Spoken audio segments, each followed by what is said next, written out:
Hi hello ನಮಸ್ಕಾರ. ಯಾರೆಲ್ಲ ಈ ವಿಡಿಯೋನ ನೋಡ್ತಾ ಇದ್ದೀರಾ ಅವರೆಲ್ಲರಿಗೂ ನಮಸ್ಕಾರ.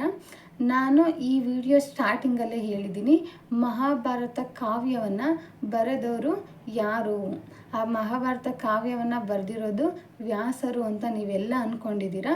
ಆದರೆ ನಿಜವಾಗ್ಲೂ ಆ ಕಥೆಯನ್ನು ಬರೆದವರು ಯಾರು ಅಂತ ನೀವು ತಿಳ್ಕೊಬೇಕಾದ್ರೆ ಈ ವಿಡಿಯೋನ ತಪ್ಪದೆ ನೋಡಿ ಅಂತೇಳಿ ನಾನು ಥಂಬ್ನೇಲಲ್ಲಿ ಹಾಕಿದ್ದೆ. ಹಾಗಾದರೆ ನಾನು ಈ ಕಥೆಯಲ್ಲಿ ಅಂದರೆ ಈ ವಿಡಿಯೋದಲ್ಲಿ ಹೇಳಕ್ಕೆ ಹೊರಟಿರೋ ವಿಷಯ ಏನಂದರೆ, ಮಹಾಭಾರತ ಕೃತಿಯನ್ನು ಬರೆದಿರೋರು ಯಾರು ಅನ್ನೋದನ್ನು ನಾನು ಈ ವಿಡಿಯೋದಲ್ಲಿ ಹೇಳ್ತೀನಿ. ಯಾರೆಲ್ಲ ವಿಡಿಯೋ ನೋಡ್ತಿದ್ದೀರೋ ದಯವಿಟ್ಟು ಸಬ್ಸ್ಕ್ರೈಬ್ ಆಗಿ ಮತ್ತು ಲೈಕ್ ಮಾಡಿ, ವಿಡಿಯೋನ ಸ್ಕಿಪ್ ಮಾಡದೆ ಕೊನೆಯವರೆಗೂ ನೋಡಿ.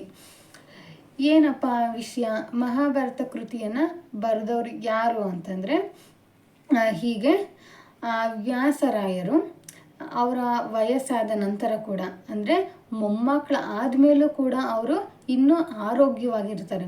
ಆಗಲೂ ಕೂಡ ಅವರು ತಪಸ್ಸನ್ನು ಮಾಡೋದಕ್ಕೆ ಹಿಮಾಲಯ ಪರ್ವತಕ್ಕೆ ಹೋಗಿ ಅಲ್ಲಿ ತಪಸ್ಸನ್ನು ಮಾಡ್ತಾ ಕೂತಿರ್ತಾರೆ.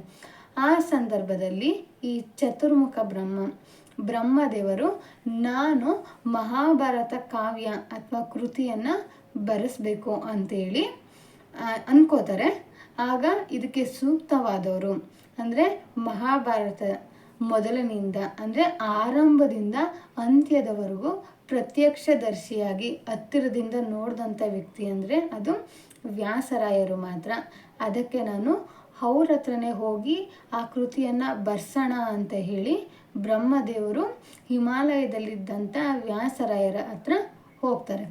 ಹೋಗಿ ಅವರನ್ನು ಕೇಳ್ತಾರೆ, ನಾನು ಮಹಾಭಾರತ ಕಾವ್ಯವನ್ನು ಬರೆಸಬೇಕು ಅಂತಿದ್ದೀನಿ, ಅದೆಲ್ಲ ಕತೆ ನಿಮಗೆ ತುಂಬ ಚೆನ್ನಾಗಿ ಗೊತ್ತು, ಅದರಿಂದ ನೀವೇ ಆ ಕಥೆಯನ್ನು ಬರೀರಿ ಅಂತೇಳಿ ಬ್ರಹ್ಮದೇವರು ಕೇಳ್ತಾರೆ.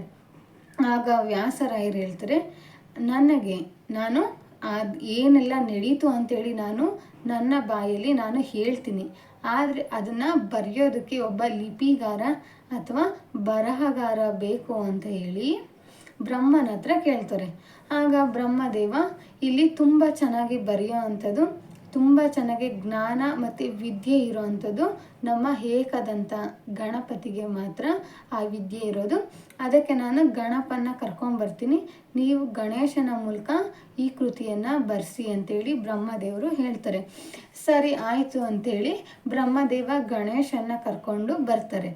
ಆಗ ಗಣೇಶ ವ್ಯಾಸರಾಯರಿಗೆ ಹೇಳ್ತಾರೆ, ನೀವು ಕಥೆಯನ್ನು ಶುರು ಮಾಡಿದ ಮೇಲೆ ಅಂದರೆ ಹೇಳೋದಕ್ಕೆ ಶುರು ಮಾಡಿದ ಮೇಲೆ ಅಂತ್ಯ ಆಗೋವರೆಗೂ ನೀವು ಎಲ್ಲೂ ನಿಲ್ಲಿಸಬಾರ್ದು, ನೀವು ಹೇಳ್ಕೊಂಡೋಗಿ ನಾನು ಬರ್ಕೋತಾ ಹೋಗ್ತೀನಿ. ನೀವೇನಾದರೂ ಮಧ್ಯದಲ್ಲಿ ಹೇಳೋದನ್ನ ನಿಲ್ಲಿಸಿದ್ರೆ ನಾನು ನನ್ನ ಬರವಣಿಗೆಯನ್ನು ಅಲ್ಲಿಗೆ ನಿಲ್ಲಿಸ್ತೀನಿ, ನಾನು ಮುಂದಕ್ಕೆ ಬರೆಯೋದಿಲ್ಲ ಅಂಥೇಳಿ ಗಣೇಶ ಆಜ್ಞೆಯನ್ನು ಮಾಡ್ತಾನೆ. ಆಗ ವ್ಯಾಸರಾಯರು ಮನಸ್ಸಲ್ಲಿ ಅನ್ಕೋತಾರೆ, ಇಷ್ಟೊಂದು ಕಥೆಯನ್ನು ಅಂದರೆ ಮಹಾಭಾರತದ ಆರಂಭದಿಂದ ಅಂತ್ಯದವರೆಗೂ ಇಷ್ಟೊಂದನ್ನು ನಾನು ಎಲ್ಲೂ ನಿಲ್ಲಿಸ್ದಾಗೆ ಹೇಳೋದಕ್ಕೆ ಸಾಧ್ಯ ಇಲ್ಲ, ಹಾಗಾದರೆ ನಾನು ಹೇಗೆ ಮಾಡಲಿ ಏನು ಮಾಡಲಿ ಅಂತೇಳಿ ಮನಸ್ಸಲ್ಲೇ ಯೋಚನೆ ಮಾಡ್ತಾರೆ. ಆಗ ಅವರು ಒಂದು ಐಡಿಯಾವನ್ನು ಮಾಡಿ ಗಣೇಶನಿಗೆ ಹೇಳ್ತಾರೆ, ಸರಿ ಆಯಿತು, ನಾನು ಸ್ಟಾರ್ಟಿಂಗಿಂದ ಕೊನೆಯವರೆಗೂ ಎಲ್ಲನೂ ಹೇಳ್ಕೊತಾ ಹೋಗ್ತೀನಿ, ನೀನು ಬರ್ಕೋತಾ ಹೋಗು, ಆದರೆ ನಾನು ಹೇಳೋ ವಿಷಯವನ್ನು ನೀನು ಅರ್ಥ ಮಾಡಿಕೊಂಡು ಬರ್ಕೋಬೇಕು. ಸುಮ್ಮನೆ ನಾನು ಏನೋ ಹೇಳಿದೆ ನೀನು ಏನೋ ಬರದೆ ಅಂತ ಆಗಬಾರ್ದು, ನಾನು ಏನೇ ಹೇಳಿದ್ರು ಅದನ್ನು ನೀನು ಅರ್ಥ ಮಾಡಿಕೊಂಡು ನೀನು ಬರೀಬೇಕು ಅಂತೇಳಿ ವ್ಯಾಸರಾಯರು ಗಣೇಶನಿಗೆ ಹೇಳ್ತಾರೆ. ಸರಿ ಆಯಿತು ಅಂತೇಳಿ ಗಣೇಶ ಒಪ್ಕೊಂಡು ಬರೆಯೋದಕ್ಕೆ ಸ್ಟಾರ್ಟ್ ಮಾಡ್ತಾರೆ. ಆ ಟೈಮಲ್ಲಿ ವ್ಯಾಸರಾಯರಿಗೆ ಎಲ್ಲಿ ವಿಶ್ರಾಂತಿ ಬೇಕು ಅಂತ ಅನಿಸುತ್ತೋ, ಎಲ್ಲಿ ಸ್ವಲ್ಪ ರೆಸ್ಟ್ ಮಾಡಬೇಕು ಅಂತ ಅನಿಸುತ್ತೋ ಆ ಟೈಮಲ್ಲಿ ಸ್ವಲ್ಪ ಕಷ್ಟವಾಗಿರೋ ಅಂಥದ್ದು. ಈಗ ಬರುತ್ತಲ್ಲ ಭಗವದ್ಗೀತೆ ಅಂದರೆ ಕೃಷ್ಣ ಅರ್ಜುನನಿಗೆ ಹೇಳೋವಂಥ ಸಂದೇಶಗಳು ಸ್ವಲ್ಪ ಅಲ್ಲಿ ಕಷ್ಟದಾಯಕವಾಗಿರುತ್ತೆ, ಅದನ್ನು ಅರ್ಥ ಮಾಡ್ಕೊಳೋಕ್ಕೆ ನಮಗೂ ಸ್ವಲ್ಪ ಸಮಯ ಬೇಕಾಗುತ್ತೆ. ಅಂಥ ವಿಷಯಗಳನ್ನು ವ್ಯಾಸರಾಯರು ಗಣೇಶನಿಗೆ ಹೇಳ್ತಾರೆ. ಆಗ ಗಣೇಶನಿಗೆ ಅದನ್ನು ಅರ್ಥ ಮಾಡ್ಕೊಳೋಕ್ಕೆ ಸ್ವಲ್ಪ ಕಷ್ಟ ಆಗುತ್ತೆ ಮತ್ತು ಅರ್ಥ ಮಾಡ್ಕೊಳೋದಕ್ಕೆ ಒಂದಷ್ಟು ಸಮಯವನ್ನು ತಗೋತಾನೆ. ಆ ಟೈಮಲ್ಲಿ ಈ ವ್ಯಾಸರಾಯರು ಸ್ವಲ್ಪ ವಿಶ್ರಾಂತಿಯನ್ನು ತಗೋತಾರೆ. ಅಂದರೆ ಗಣೇಶ ಆ ವಿಷಯನ ಅರ್ಥ ಮಾಡ್ಕೊಳೋಕ್ಕೆ ಹೋಗೋ ಟೈಮಲ್ಲಿ ಇವರು ವ್ಯಾಸರಾಯರು ರೆಸ್ಟನ್ನು ವಿಶ್ರಾಂತಿಯನ್ನು ತಗೋತಾರೆ. ಹೀಗೆ ಗಣೇಶನಿಗೆ ಕಷ್ಟದಾಯಕವಾಗಿರುವಂಥ ವಿಷಯಗಳನ್ನು ಕೊಟ್ಟು ಗಣೇಶ ಅರ್ಥ ಮಾಡ್ಕೊಂಡು ಆ ವಿಷಯನ ಬರೆಯೋ ಅಷ್ಟೊತ್ತಿಗೆ ಇವರು ವಿಶ್ರಾಂತಿಯನ್ನು ತಗೋತಾರೆ. ಹೀಗೆ ಸುಮಾರು ದಿನಗಳ ಕಾಲ ವ್ಯಾಸರಾಯರು ಆ ಕಥೆಯನ್ನು ಹೇಳ್ತಾ ಹೋಗ್ತಾರೆ. ಇಲ್ಲಿ ಗಣೇಶ ಅದನ್ನು ಬರೀತಾ ಹೋಗ್ತಾನೆ. ಕೊನೆಗೊಂದು ಅದ್ಭುತವಾದ ಪುಸ್ತಕ, ಒಂದು ಅದ್ಭುತವಾದ ಕೃತಿಯಾಗಿ ಮಹಾಭಾರತ ಅನ್ನೋದು ತಯಾರಾಗುತ್ತೆ.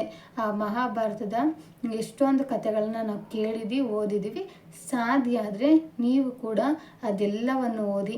ಮಹಾಭಾರತದಲ್ಲಿ ಒಳ್ಳೊಳ್ಳೆ ಅಂಶಗಳಿದೆ. ಅದು ಬರೀ ಒಂದು ಕಥೆ ಅಲ್ಲ, ನಮ್ಮ ಜೀವನಕ್ಕೆ ಸಂದೇಶ ಕೊಡುವಂಥ ಎಷ್ಟೊಂದು ವಿಷಯಗಳು ಇವೆ. ಅದನ್ನು ನಾವು ನಮ್ಮ ಭಾರತದ ಸಂಸ್ಕೃತಿಯಲ್ಲಿ ಒಂದು ಉನ್ನತ ಸ್ಥಾನದಲ್ಲಿ ಇಟ್ಟಿದ್ದೀವಿ ಆ ಕೃತಿಗಳನ್ನು. ಅದನ್ನು ಯಾರೇ ಆಗಲಿ, ಮಕ್ಕಳು ಹುಟ್ಟಿದ ತಕ್ಷಣ, ನಮ್ಮ ಹಿಂದೂರಲ್ಲಿ ಮಕ್ಕಳು ಹುಟ್ಟಿದ ತಕ್ಷಣ ಮಕ್ಕಳು ವಿದ್ಯಾಭ್ಯಾಸ ಸ್ಟಾರ್ಟ್ ಮಾಡಿದಾಗ ಮೊದಲು ಮಹಾಭಾರತ ಮತ್ತು ರಾಮಾಯಣದ ಕಥೆಗಳನ್ನು ಹೇಳೋದ್ರ ಮೂಲಕ, ಅವುಗಳನ್ನು ಓದಿಸೋದ್ರ ಮೂಲಕ ಮಕ್ಕಳ ವಿದ್ಯಾಭ್ಯಾಸವನ್ನು ಶುರು ಮಾಡಿ ಖಂಡಿತವಾಗ್ಲೂ ಮಕ್ಕಳ ವಿದ್ಯಾಭ್ಯಾಸ ಚೆನ್ನಾಗಿರುತ್ತೆ. ಅವ್ರು ಖಂಡಿತವಾಗ್ಲೂ ಚೆನ್ನಾಗಿ ಓದ್ತಾರೆ. ಈ ವಿಡಿಯೋ, ಈ ಕತೆ ನಿಮ್ಮೆಲ್ಲರಿಗೂ ಇಷ್ಟ ಆಗಿದೆ ಅಂತ ಅನ್ಕೋತೀನಿ. ದಯವಿಟ್ಟು ಯಾರೆಲ್ಲ ವಿಡಿಯೋ ನೋಡ್ತಿದ್ದೀರೋ ಸಬ್ಸ್ಕ್ರೈಬ್ ಆಗಿ ಮತ್ತು ಆದಷ್ಟು ಶೇರ್ ಮಾಡಿ. ಈ ಕಥೆನ, ಈ ವಿಡಿಯೋ ನಾನು ಇಲ್ಲಿಗೆ ನಿಲ್ಲಿಸ್ತಾ ಇದ್ದೀನಿ. ಎಲ್ರಿಗೂ ಧನ್ಯವಾದಗಳು. ನಾನು ಮತ್ತೊಂದು ಕತೆ ಅಥವಾ ವಿಷಯದ ಜೊತೆ ಮತ್ತೊಂದು ವಿಡಿಯೋ ಮಾಡ್ತೀನಿ. ಎಲ್ಲರೂ ತಪ್ಪದೆ ವಿಡಿಯೋನ ನೋಡಿ. ಎಲ್ರಿಗೂ ನಮಸ್ಕಾರ. ಜೈ ಹಿಂದ್, ಜೈ ಕರ್ನಾಟಕ ಮಾತೆ.